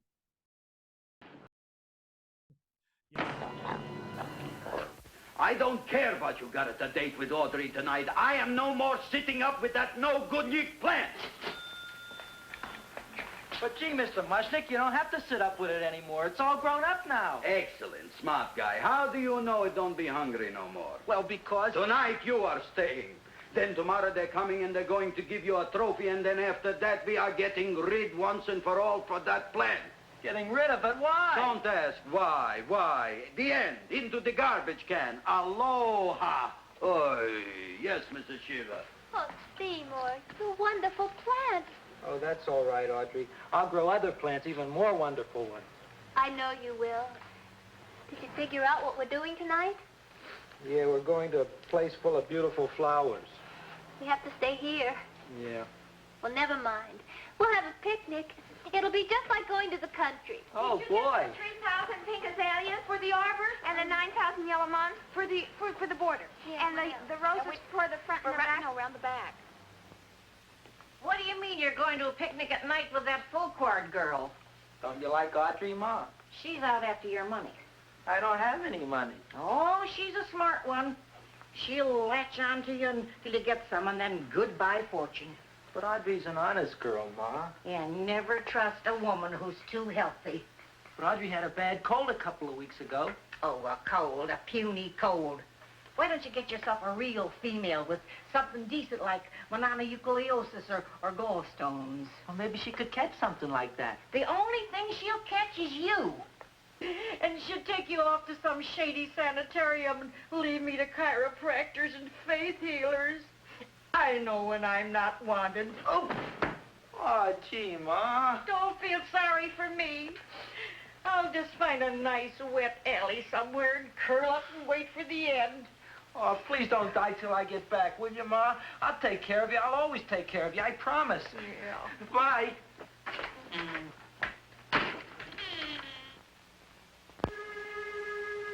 Gee, Audrey, I never tasted food like this before. The peanut butter and jelly sandwich. Peanut butter and jelly, what does that cure? Nothing. It's just a food. Well, what good is it if it doesn't clear up pimples or shrink your sinus tissues or something? You're just being silly, Seymour. Seymour, what do you want to be? Well, I want to grow things. If I had a lot of money, I'd go to the South Seas where they grow the most fabulous plants in the world. Well, that sounds exciting. Yeah. I'd like to go to the South Seas, too. There's no reason why you couldn't go. Would you take me with you, Seymour? Oh, I couldn't very well go without you, Audrey. Why not? Well, because I'm in love with you, Audrey. Oh, I'm in love with you, too, Seymour. What'd you say? I was just kidding. I'm hungry. Seymour. I didn't mean it. Why did you say it? Oh, food. You didn't even say that. Oh, yes, I did. I said it. Oh, I'm looking right at you. I'm a ventriloquist. You're what? A ventriloquist. Feed me. Seymour, do you feel all right? Well, I don't know. I'm not sure. Well, then stop all this nonsense and kiss me. I'm dying from hunger. All right, if you're so hungry, eat something, but forget about me. Gee, I'm sorry, Audrey. Give me to eat. You can't control yourself. I'm going home. I need some chow. Oh. My empty stomach. Audrey, please wait. Listen to me. I've listened to all the nonsense I want to hear, Seymour. You're a nut. You tell me that you love me, and then you act like a complete idiot. Please listen, Audrey. I'll be able to explain everything soon. Well, why can't you explain now? Because so many things are so important. I want to marry you, but I got to take care of Mom. Well, that plant in there is going to make it all come true. Tomorrow they're going to give me a trophy, and I'll be famous. I'll be a big botanist. And then we can go to the South Seas, just like we planned and all. But that doesn't have anything to do with what went on in there. When you're ready to come to your senses, Seymour, then I'll talk to you. Good night, Seymour.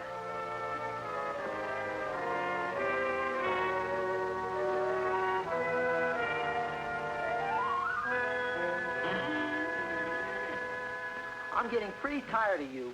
I need food. I don't care what you need. Look what you've done to me. You not only made a butcher out of me, but you drove my girl away. Shut up and bring on the food. Don't tell me to shut up. You shut up. Who raised you from a bunch of little seeds? Who fed you all them high-class fertilizers and sat up all night with you when you were sick? Nobody else would have done that for you. Do you think anybody else would have brought you human beings to eat? You're darn right they wouldn't. Well, I've helped you, and you've helped me. Now shut your trap and go to sleep. I'm tired. Crawboy. Close your eyes. You are asleep. Open your eyes. Now you will do as I say. Do you follow me? Yes, Master. You will go out and find me some food. Yes, Master. Now be gone and waste no time.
My name is Leonora Clyde.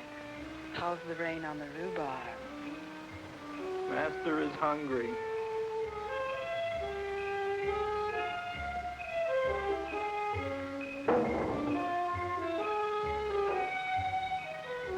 Well, hello there.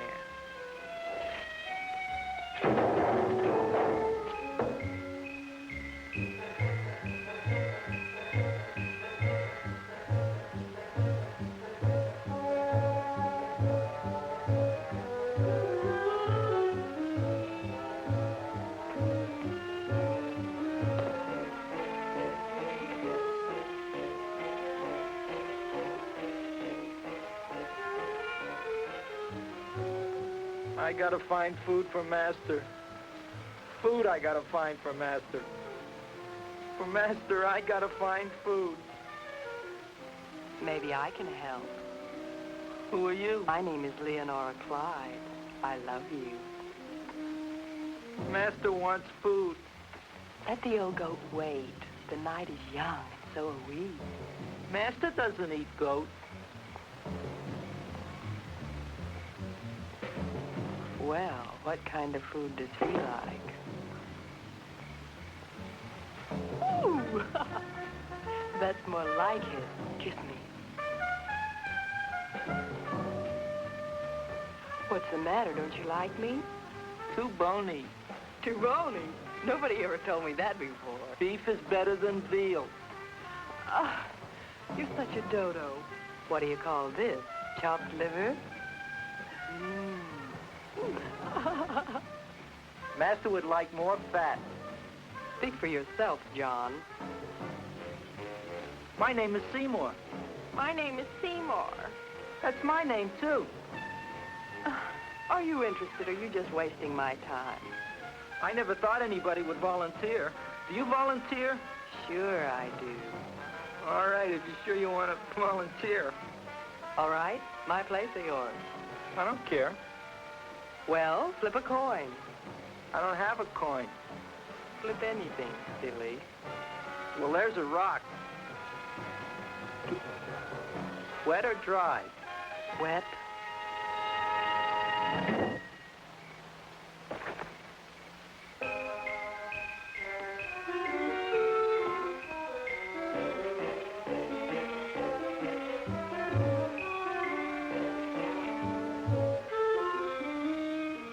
The search was narrowing, and we knew that soon we would have the killer.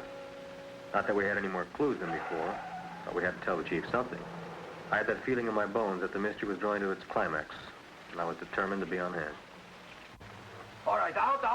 Nobody is in. Today we have a special occasion for Seymour Krelboyne, which has invented the big plan. So I want everybody should please stay out of the way. We want Seymour! We want Seymour! We want Seymour!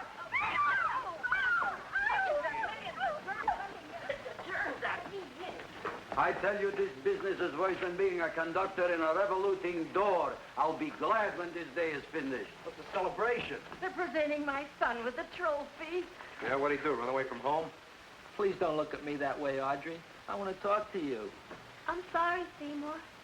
I just don't understand you. I'll explain everything after the ceremony. You, police, what are you doing here? Heard there was something going on here this evening. Just thought we'd come by and keep an eye on things. Look, we don't need no eyes kept on nothing. Everything. The Society of Silent Flower Observers has arrived, and sunset is almost upon us. Welcome, lady and gentlemen. We are honored for to have you. Still working on those disappearances. We think they were murdered. Hey, look here, young man. That's no way to talk at a time like this. Let me see your tongue. Uh-huh. Now, what you got? Just the facts, ma'am. Trench mouth. I know. I had it back in '09. Better have that looked into, Frank. Whatever you say, Joe. Mr. Krelboyne, the sun is going down now, and you do think those buds are going to open? I hope so. Because if they don't, Mr. Krelboyne, we shall just have to present the award at another time. Oh, it's starting to open. That's smart. Oh, look, the first bud is open.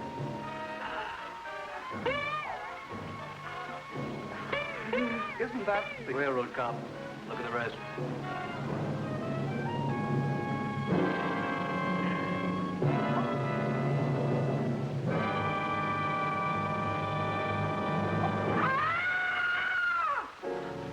What do you think, Frank? They're all there, Joe. Yes, you're right. Mr. Krelboyne, how do you explain it? I didn't mean it. That's right, officer. He didn't mean to kill them. Am I? Seymour, you promised you'd explain. Looks like they're getting away, Joe. Yes, you're right. Let's catch him. Right.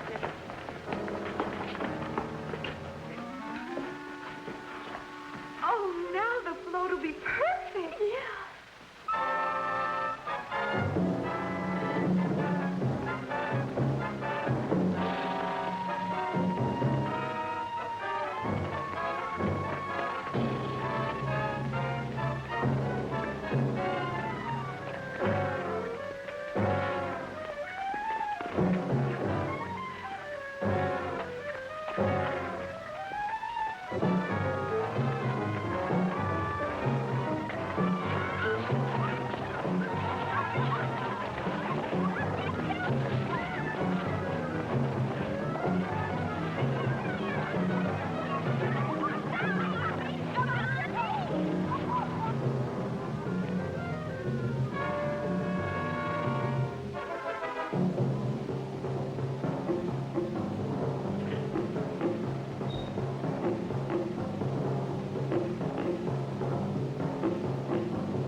You wouldn't find him here with the toilets.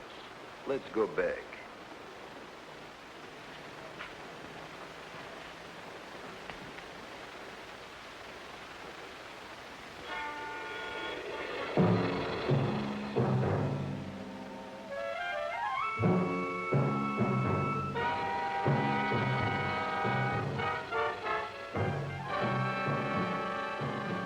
You dirty rat plant, you messed up my whole life. I'll feed you. I'll feed you like you've never been fed before.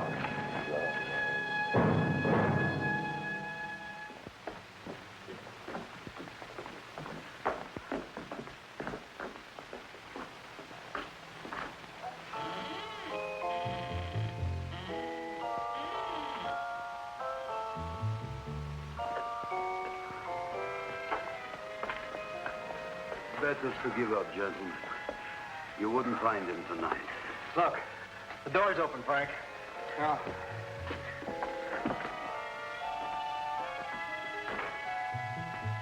You were such a good boy. Seymour! I didn't mean it.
But I love that with the past. It's creepy though. It's creepy actually, I think. Like I can imagine like a Junji Ito manga with a similar like with a body horror kind of bend, but the same story, and at the end, like the faces are all just like fleshy flower, like meat slash vegetation hybrid, you know,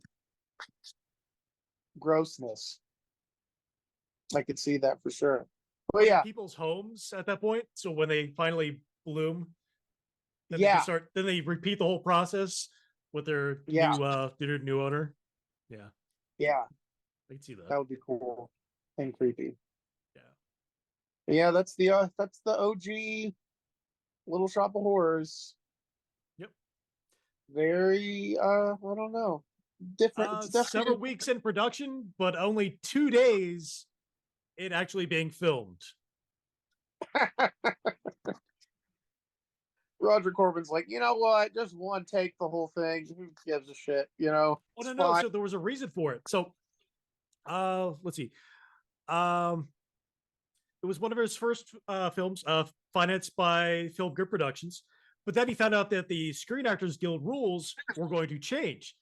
So the way he was funding his stuff, essentially paying actors under the table and buying them out so we didn't have to pay them later, those rules were going to change. And they were going to change in such a short time period that he literally only had 2 days to do this before the rules were changed and came into effect. So that's why he literally churned through this one in 2 days, because he was so cheap, he didn't want to buy into their new rules. And then on top of that, he was still so cheap that he didn't register the movie, which again, why it's in the public domain. Yeah. Well, I mean, sometimes you just slap shit together and it turns out okay, and How then about with magic? I mean, this is actually a pretty good Yeah. movie for what it is. Yeah. Oh yeah, actually, I think like I'm gonna say it again. The actress who plays Seymour's mom, like she absolutely chewed up the scenery in every scene she was in. Like she kind of just stole, any scene she was in, she like completely commandeered it. Like she was hilarious. He's And such a good boy. yeah, and I love when she's like just trying to make him feel bad. She's just like, I'll just Promise you would crawl never into a leave me wet until I alley got and my lay iron down. lung. Yeah. Yeah. But Ma, you're still breathing. She's like, well, it's not easy. I love that. And I also love that I love that she pretends to be really weak and feeble, but she had no problem just kicking him and knocking him over, like knocking over a grown man, Very silly. Yeah, and then, it's kind of sad because you want there to be something with Audrey and Seymour. You want them to have a good life together, but it's just, it's not that kind of movie. No. At that point, he had sacrificed too much of his humanity, essentially, to feed this creature that he could no longer function in society. And thus, he had to remove himself from the picture by feeding himself to his creation. By thinking that he could kill it from the inside, I guess, with a knife. I mean, I don't even know if that's what he was trying to accomplish, but maybe. Yeah, it's hard to say. Yeah. Well, I know I've seen Little Shop of Horrors, and like I've seen it on stage, and they kind of stick to more the original ending of the musical, where basically every main character dies. Okay. Which they decided against when the musical came out. They decided not to do that. They did test screenings, and people were just like, "No, that's too sad," because people ended up caring so much about Audrey and Seymour that they were like, "I don't want it to end that." People just like, it was great until the ending, so they changed it to where Seymour is triumphant and he defeats the plant. But in the stage version that I saw, Seymour had a gun, which a gun against a plant is kind of silly, but he gets inside. He's like, I'm going to shoot you from the inside. Basically, it's this whole idea, but it doesn't work out for him. No, I see it more of like a Mary Shelley's Frankenstein. He makes this creature that's, it's got human intelligence, and he wants it to live to a certain extent, but then once he realizes what it is, he tries to destroy it. And in the process, he kills himself. Yeah. I thought it was interesting also that the plant hypnotizes him at one point, but it had never done that before, and then it doesn't do it again. No. When he's there with a knife, it clearly doesn't say, kill yourself, Seymour, or something along those lines, or jump in my belly. Yeah. No. Yeah. It was just a very weird thing that they decided to throw in there. Well, I guess if you're shooting a movie in 2 days, then, you're not really... also had to justify it. At that point, he definitely knew he was doing wrong. It's not like when he threw the rock and killed the guy at the train, that was an accident. When he fought the dentist and, stabbed him with his own scalpel, again, that's an accident. At this point, he knew the creature was eating people and that it wanted more people, and that he had to bring it more people in order to, maintain his status he'd achieved at this point. So, yeah, it made him less. And the movie goes in kind of a weird. It goes in kind of like a weird Benny Hill direction when he's hypnotized. He's walking around with all the sex workers, and that whole. No, not all of them, just the one. Oh, I just assumed that they all were because they had it was their literally just the same person. And they were just like, no, that was her. That was her the entire time. Oh, that was literally just her the whole time. I couldn't even tell. It was, I guess, just because it's black and white. I just assumed. No, that was her. He kept running into her. All these broads look the same. That's what I was that's in my. Anyway, I mean, maybe that's what they're going for, but yeah, it was the same actress. It was just a very persistent. Yeah. It was one very persistent sex worker. Correct. Yeah, she was very determined to go home with him. I like the dialogue. Also, I think the dialogue in this movie is very clever, very like tongue in cheek, a lot of it. But I like even little things. I'm not going to go into too much detail, but I love when they were with The Rock, when he's like, wet or dry, and she's like, wet. And then, I like that. That was a good touch. Yeah. But little things like that.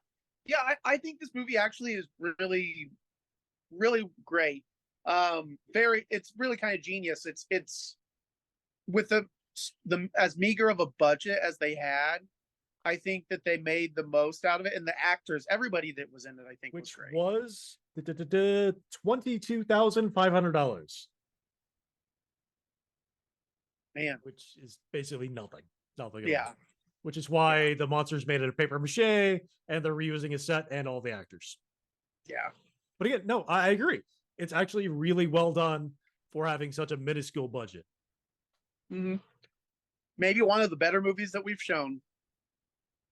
I mean, that doesn't say much, but yes. Yeah, I mean, it's a low bar. Yeah. But I think I understand, I understand Seymour's motivation. I think that he's kind of an anti-hero in a way. Oh, yeah, definitely. It's just a good example of someone doing bad things with good intentions, Yep. All that shit about hell being paved with people, having good intentions or whatever. And, if you really think about it, though, I mean, especially nowadays, I think you can sort of make the argument that, like I said earlier, a lot of people kind of deserve to be fed to plants. I mean, it's just a world full of a lot of stupid people. And I don't think it's a crime to be stupid. I think it should be a crime, though, to be willfully ignorant, and to, when presented with information, with or evidence of something, then to just pretend that it's not the way that you are being told, that you want to have your own spin on reality. And I think that that's a problem that we have in the world, is that we can't all agree on reality. Yep.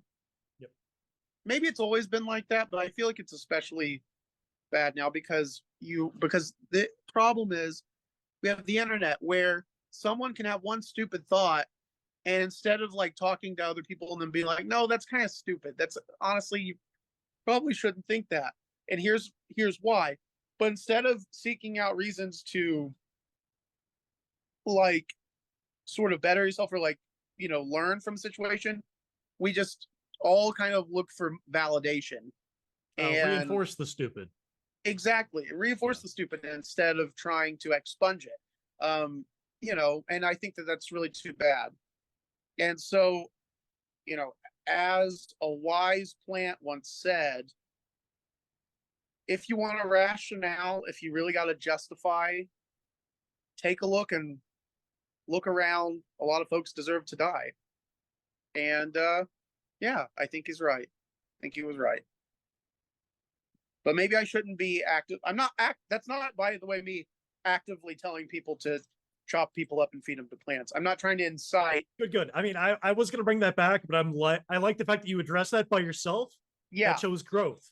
So we don't have to do and we don't have to do an apology video where I say, hey, I don't think you should chop people up and feed them to plants. Right. Wink. With a video playing behind you of somebody doing that thing. Right, yeah, I don't condone it. Wink, wink. Yes. Now, here's the thing. I don't condone getting caught. There we go. I don't condone getting caught chopping up people and feeding them to plants. Yeah, we're gonna have to still rewind that a bit, but again, you made progress today. Well done. Yeah. Yeah. Yeah, I think so too. But then I kind of messed it up by sort of with that last bit. But you know what? We'll fix it. We can fix it. That's what post is for. We'll fix this. Apology. It'll be fine. We'll fix it in post, or or we won't. You know what? I don't care. Whatever. I'm pro plant. Pro man eating plant. Or person eating plant. Yeah, person. I don't want to. Yeah, I don't want it to be, a gender based thing. Individual consumed by plant. If you're meat, we're all. Yeah, you know what? We're all meat. Life makes meat of us all. I mean, And we're all lucky that nobody has carnekinesis, because then they could just do with us what they will, you know? And is that what we're ending this on? Sure, yes. In the end, we're all just meat to be consumed by man-eating plants. We're all just meat. Life makes meat of us all. Yeah, and that's just something to chew on, I think. Pun intended. But on that note, I'm gonna have some Tums. I'm gonna take after Seymour's mother. Take some supplements for my antacid. Sort of unwind with some Pepto-Bismol. And this is Condor. And I am Crow. And this was our show. This is our show. They can't all be pearls, folks. They can't all be pearls. Here we go. A big bottom sea which may bob through the waves and hope to lead sailors astray. But a true ocean goddess must fill out her bodice to present an alluring display. A big bottom sea which may bob through the waves and hope to lead sailors astray. But a true ocean goddess must fill out her bodice to present an alluring display.